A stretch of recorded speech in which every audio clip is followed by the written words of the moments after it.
지난 시간에 로마서 12장 1절과 2절을 통해 우리는 예배자로서의 삶을 살아야 한다라는 주제를 가지고 우리 자신을 하나님이 기뻐하시는 거룩한 산 제물로 드리며 이를 통해 하나님의 선하시고 기뻐하시고 온전하신 뜻이 무엇인지를 분별하여 영적 예배를 드리는 삶을 살기로 묵상하였습니다.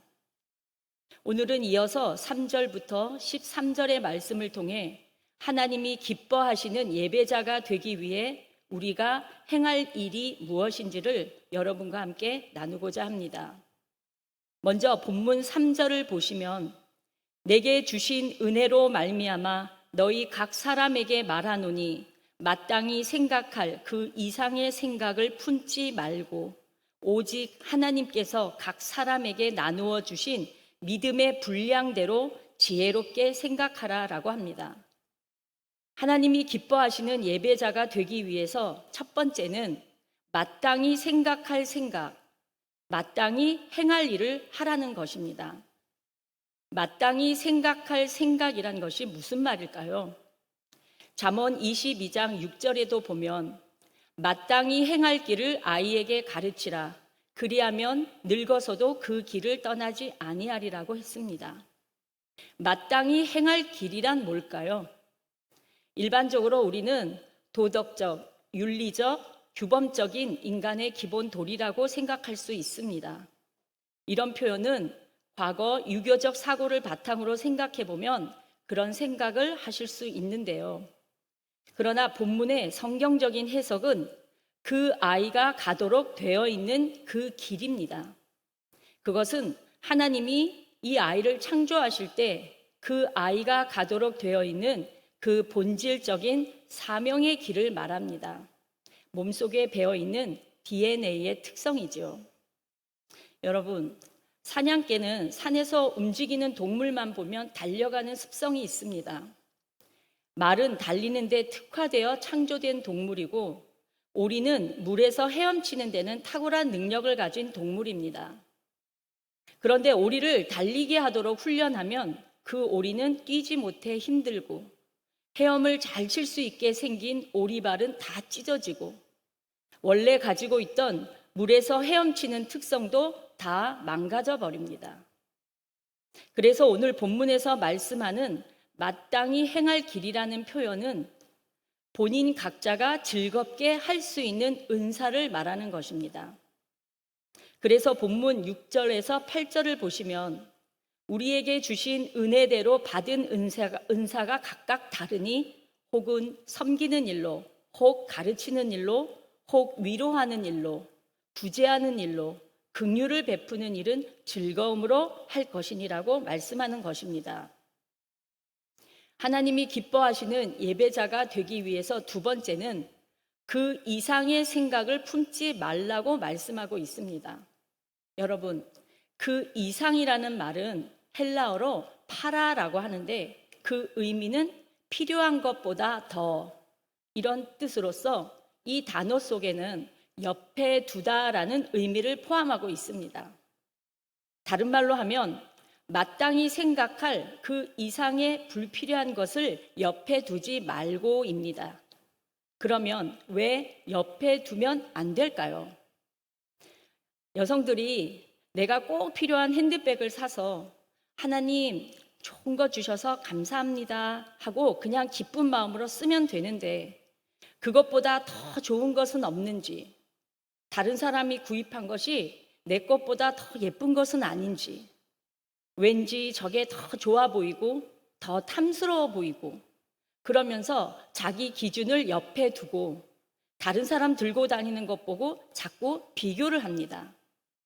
내게 꼭 필요한 것, 그 이상의 욕심을 옆에 두고 내 것보다 더 나은 것은 아닌지 비교해 보는 것입니다. 그래서 본문에서는 그 이상의 생각을 품지 말라고 합니다. 에덴 동산에서 하와가 왜 사탄의 유혹에 넘어갔습니까? 창세기 3장 1절입니다. 뱀이 여자에게 물어 이르되 하나님이 참으로 너희에게 동산 모든 나무의 열매를 먹지 말라 하시더냐? 지금 사탄이 하와를 유혹하는 유혹의 포인트가 무엇이냐 하면, 하와, 너 하나님이 먹지 말라고 한 딱 고정된 생각 안에 갇혀 있지 말고 그 이상의 것까지 좀 융통성 있게 한번 생각해 봐. 그리고는 너희가 그것을 먹는 날에는 너희 눈이 밝아져 하나님과 같이 될 거야. 하와가 사탄의 말과 하나님의 명령을 비교해 보니 사탄의 말이 더욱 그럴싸해 보이는 것입니다. 하나님이 에덴 동산을 주시면서 내가 생육하고 번성하고 주인처럼 다스려라. 내가 다 마음껏 자유롭게 써라. 그런 놀라운 하나님의 은혜를 받았습니다. 그런데 하나님께서 금하신 아담과 하와에게 먹지 말라고 하신 딱 한 가지 명령, 마땅히 지키면 되는 그 생각의 선, 그것만 지키면 되는데 지금 사탄은 하나님이 주신 마땅히 생각할 그 선을 뛰어넘으라고 비교라는 도구로 달콤하게 유혹하고 있는 것입니다. 만일 이때 하와가 사탄아 물러가라, 쓸데없는 거 나한테 요구하지 마라 그랬으면 간단히 끝났을 일을 그 비교의 유혹을 못 이겨 사고를 친 것이죠. 인간이란 이렇게 유혹에 약한 피조물입니다. 하나님이 기뻐하시는 예배자가 되기 위해서 세 번째는 각 사람에게 나누어 주신 믿음의 분량대로 생각하라는 것입니다. 오늘 본문에 생각하라, 생각하라, 생각하라, 생각을 세 번씩이나 강조하고 있는데요. 생각을 좀 해보셔야 합니다. 믿음의 분량대로라는 말은 믿음의 크기대로 생각하라. 큰 믿음을 가진 사람은 크게 생각하고 믿음이 별로 없는 혹은 신앙생활한 지 얼마 안 된 사람은 작게 생각하라. 여기서는 그런 뜻이 아닙니다. 여기 나와 있는 이 믿음의 분량대로라고 할 때의 분량이라는 단어는 측정이나 측량할 때 사용하는 측정 도구를 의미하는 단어로 각자가 어떤 일을 측정할 때 때로는 길이를 재는 줄자가 필요하고 때로는 무게를 재는 저울이 있어야 하고 때로는 물의 양을 재는 계량컵이 있어야 하듯이 하나님께서 성도 각자에게 맡기신 역량, 직분, 은사 등을 이야기하는 것입니다. 받은 은사대로 자기가 즐겁게 봉사할 수 있는 일을 기쁘게 감당하라는 것입니다. 하나님이 기뻐하시는 예배자가 되기 위해서 네 번째는 지혜롭게 생각하라고 하십니다. 여기서 지혜롭다는 말은 똑똑하게 창의적으로 하라는 말씀이 아니고 분수에 맞게 균형 잡힌 판단을 하다 또는 상황 판단을 잘 하다 이런 뜻을 가진 단어입니다. 분수에 맞게 하나님께서 나눠주신 은사대로 자기의 일에 열심을 다하라는 것이죠. 실제 많은 교회의 사례를 보면 분수가 너무 지나치게 남의 일에 건건이 끼어들어서 본인이 결정하지 않으면 큰일이 날 것처럼 생각하시는 분이 가끔 있습니다. 우리는 이런 행동을 오지랖이 넓다고 합니다. 오지랖 넓은 것이 오늘 본문 말씀에 비추어 보면 그렇게 좋은 행동은 아닌 것 같아요. 왜 손바닥이 발바닥이 하는 일을 더럽다고 구박을 합니까? 구박하지 말고 자기가 발바닥이 되어봐요. 손바닥이 발바닥 되어 기어다니면 얼마나 불편하겠어요. 발이 있으니까 뛰기도 하고 걷기도 하죠. 이봐 귀, 너는 하는 일이 중요하다고 하면서 왜 얼굴의 한쪽 구석에 붙어 있는 거지? 그 구석에서 잘 들리겠어? 그런 분수에 지나친 말과 행동을 조심하는 것이 지혜로운 생각입니다. 각자 하나님이 주신 자기의 역량과 은사대로 지혜롭게 생각하고 행동하시기 바랍니다. 성경에 지혜롭게 행한 아주 좋은 사례가 있는데요. 대표적인 인물이 다윗입니다. 자막을 보시면 좋겠습니다. 사무엘상 18장 5절에 보면 다윗은 사울이 보내는 곳마다 가서 지혜롭게 행하매 사울이 그를 군대의 장으로 삼았더니 온 백성이 합당히 여겼고 사울의 신하들도 합당히 여겼더라. 또 18장 14절에는 다윗이 그의 모든 일을 지혜롭게 행하니라. 그 다음에 여호와께서 그와 함께 계시니라. 여기에 지혜롭게 행함과 여호와께서 그와 함께 계시니라, 이 두 말씀은 한 세트입니다. 따로따로 행하여지는 것이 아닙니다. 여호와가 함께 하시면 그 생각이 지혜로울 수밖에 없고, 생각이 지혜로우면 하나님이 함께 하시기 때문입니다. 창세기 41장 39절에도 보면 요셉에게 이르되 하나님이 이 모든 것을 내게 보이셨으니 너와 같이 명철하고 지혜 있는 자가 없도다. 바로왕의 꿈을 해석해 주는 요셉에게 바로왕이 하나님이 주신 지혜라고 바로 인정하고 있지 않습니까? 다음 본문 4절, 5절을 보겠습니다. 우리가 한 몸에 많은 지체를 가졌으나 모든 지체가 같은 기능을 가진 것이 아니니 이와 같이 우리 많은 사람이 그리스도 안에서 한 몸이 되어 서로 지체가 되었느니라. 여기서 생각할 내용은 서로 지체가 되는 것입니다. 하나님은 우리에게 모두가 완전한 은사를 주신 것은 아닙니다.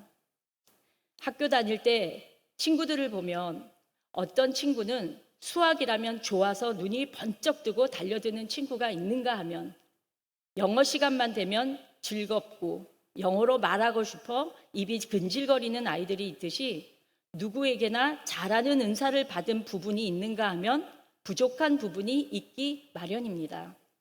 그래서 잘하는 것과 못하는 것을 서로 보완하는 지체가 되어야 하겠죠. 나는 너의 눈이 되어줄게. 너는 나의 다리가 되어줘. 이런 이야기가 있지 않습니까? 다음 본문 6절로 8절입니다. 우리에게 주신 은혜대로 받은 은사가 각각 다르니 혹 예언이면 믿음의 분수대로, 혹 섬기는 일이면 섬기는 일로, 혹 가르치는 자면 가르치는 일로, 혹 위로하는 자면 위로하는 일로, 구제하는 자는 성실함으로, 다스리는 자는 부지런함으로, 긍휼을 베푸는 자는 즐거움으로 할 것이니라. 여러분, 이 본문은 우리에게 사역하는 자세를 가르치고 있습니다. 섬기는 일은 그냥 겸손히 묵묵히 섬기면 되는데, 섬기면서 꼭 그 일은 자기가 했다고 자기 자랑하고, 가르치는 일이면 친절하게 잘 가르치면 되는데 가르치면서 권세 부리려 하고 지적질하고, 위로하는 자면 따뜻하게 위로하면 되는데 그분의 사정을 온 동네방네 다 이야기해서 민망하게 만들고, 구제하는 자는 성실히 구제하라고 하는데 언제는 열심히 참여했다가 또 언제는 빼먹었다가, 그러면 구제받는 분들이 얼마나 불안하겠습니까? 다스리는 자는 정말 부지런하고 모범을 보이고 솔선수범해야 되는데 다른 사람에게는 일 시키고 본인은 늦게 오고 약속 안 지키고 이렇게 섬긴다면 그것은 성경이 말씀하는 지혜롭게 사역을 감당하는 자세가 아니겠죠. 다음 본문 9절부터는 각 지체들의 타인을 위한 일반적인 태도를 교훈하고 있습니다. 우리 9절부터 13절까지 함께 읽겠습니다. 사랑에는 거짓이 없나니 악을 미워하고 선에 속하라. 형제를 사랑하여 서로 우애하고 존경하기를 서로 먼저 하며, 부지런하여 게으르지 말고 열심을 품고 주를 섬기라. 소망 중에 즐거워하며 환난 중에 참으며 기도에 항상 힘쓰며 성도들의 쓸 것을 공급하며 손 대접하기를 힘쓰라. 아멘. 어느 한 말씀도 놓칠 것 없는 귀중한 말씀입니다. 잘 메모하셔서 책상 앞에 붙여두고 두고두고 자기 스스로를 일깨우는 귀한 교훈으로 삼으시길 바랍니다.